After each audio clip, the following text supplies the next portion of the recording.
कि क्या कानून बनाना कॉन्स्टिट्यूशन से ऊपर हो जाता है। कॉन्स्टिट्यूशनल जो आर्टिकल्स, जो हक हैं हर एक citizen of the Republic of democratic Republic of India, क्या इस कॉन्स्टिट्यूशन के खिलाफ के ऊपर है कोई?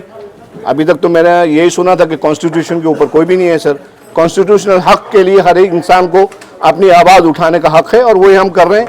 अब माननीय होम मिनिस्टर साहब ने क्या कहा है वो उनके जुमले हैं, आप उनसे मालूम कर सकते हैं सर जी। लेकिन अब तो ये कानून बन चुका है, क्या सड़क का रास्ता अपनाएंगे या फिर सुप्रीम कोर्ट पे भरोसा करेंगे? सुप्रीम कोर्ट पे हमारा पूरा भरोसा है और हम लोग कल देखेंगे। अभी तो ऐसा है कि अभी तो कुछ हुआ नहीं। अभी जो हमारे चीफ जस्टिसेस हैं हमारे सुप्रीम कोर्ट के, जो हमारे जजेस हैं, उन्होंने अभी सुनवाई नहीं की है। कल सुनवाई है इंशाल्लाह।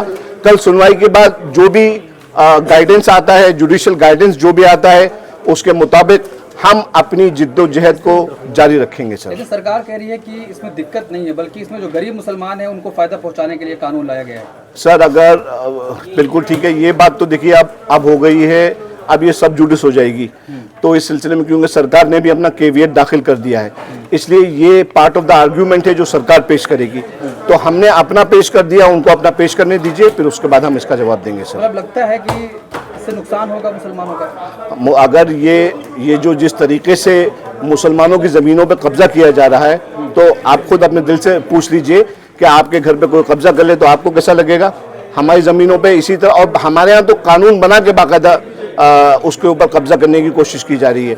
ये हमको सॉफ्ट टारगेट बनाया जा रहा है। तो इसकी वजह से आपके सामने जो बीजेपी वाले कह रहे हैं कि कब्जा मुसलमानों ने कर रखा है, मुसलमानों के कुछ जो उच्च वर्गीय लोग हैं उन्होंने कब्जा कर रखा है, हम तो गरीबों को उनका हक दिलाना चाहते हैं। तो सर गरीबों को हक अगर दिलाना चाह ही रहे हैं तो मुस्लिम को वैसे भी माइनॉरिटी कहा जाता है, तो क्या यही विचारधारा जो है मेजॉरिटी कम्युनिटी के साथ भी है? क्योंकि मेरे पास, मैंने आपको बताया, मेरे पास गैर मुस्लिम ज़्यादा आते हैं सर, और यकीन जाने हम खानकाई आदमी हैं, हम पीर इंसान हैं, हमारे पास ज़्यादा दुआ करवाने, रोज़गार के लिए गैर मुस्लिम भाई आते हैं सर। तो यहाँ से हम अगर हम ये कह के बैठ जाएँ कि हम प्राइम मिनिस्टर साहब की गवर्नमेंट को हम जज कर रहे हैं कि उन्होंने जो है गैर मुस्लिम ज़्यादा परेशान है मुसलमानों की बनिस्बत, तो ये क्या सही बात होगी? बिल्कुल नहीं सर। ये सब जो है डिबेट्स के टॉपिक हैं सर। ये असलियत से मुंह मोड़ने वाली बातें हैं। जो असलियत है, let us stick to that. Sir आज आप कॉन्स्टिट्यूशन लेकर हाथ में लेकर आए हैं, तो क्या लगता है क्या संविधान पर हमला है ये बिल जो आया है कानून? ये संविधान पे मैं हमला तो नहीं कहूँगा सर, वो बहुत एक्स्ट्रा मामला हो जाएगा।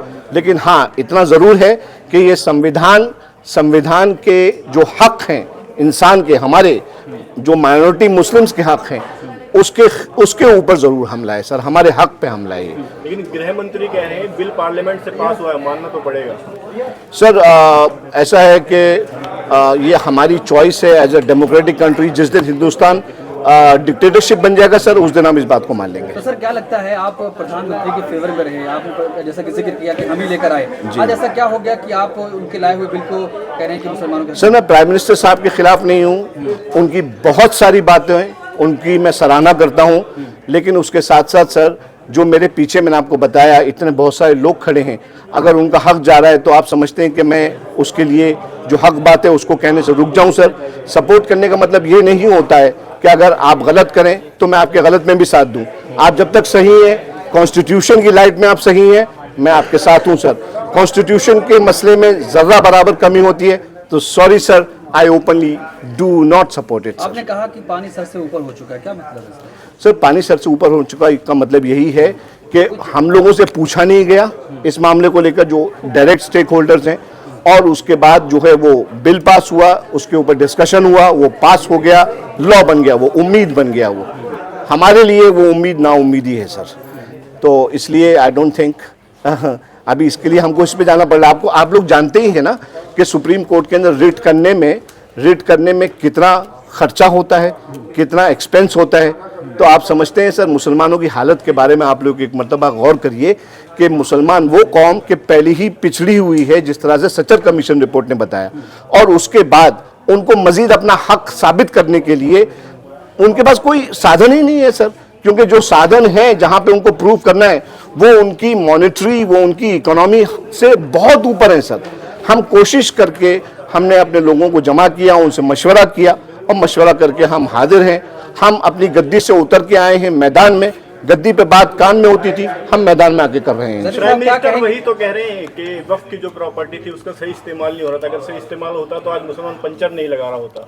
सर ये तो उनका स्टेटमेंट है और जिसके वो खुद जिम्मेदार हैं, लेकिन बस लास्ट क्वेश्चन लास्ट, जैसे साहब क्या कहेंगे जैसे कि खानका जो संभल में है इस कानून के बनने के बाद वो लगातार निशानों पर है, उसकी जांच हो रही है, क्या ऐसे पूरे देश में होने वाला है इस कानून में? अगर नहीं सर, मेरा ख्याल है मुसलमान जो है वो कोई भी अनकॉन्स्टिट्यूशनल काम नहीं करेगा, क्योंकि मुसलमान आप जानते हैं एक बात को, आप लोग इस बात को कबूल कर लिए कि हिंदुस्तानी मुसलमान बहुत ही पेशेंट है। हज़रत इमाम हुसैन का मानने वाला है, वो अपना सर कटा देगा लेकिन वो हक कहने से नहीं रुकेगा, लेकिन वो अपनी तरफ से कोई हिंसात्मक कदम भी नहीं उठाएगा। Thank you very much sir, have a good day sir.